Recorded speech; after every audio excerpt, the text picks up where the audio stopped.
আসসালামু আলাইকুম। গরুর ঘাস কাটার মেশিনটা নষ্ট হয়েছে ঈদের দিন রাত্রে।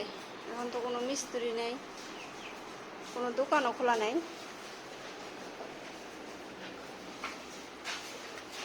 এভাবে ঘাস দিলে অনেক ঘাস ফেলায় দেয়।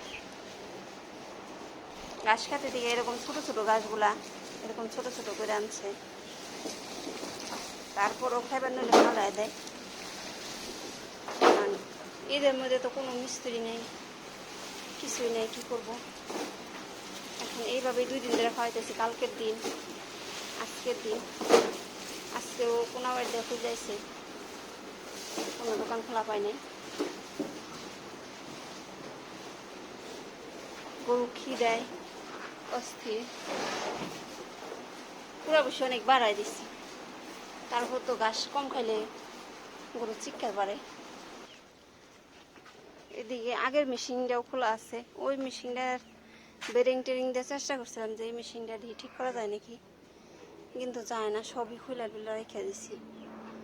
এই যে ঈদের আগের দিনের ঘাস কাটা আছে, ঈদের পরের দিনের ঘাস কাটা, এগুলো বাংলায় হতে পারি নাই, লাল হয়ে গেছে।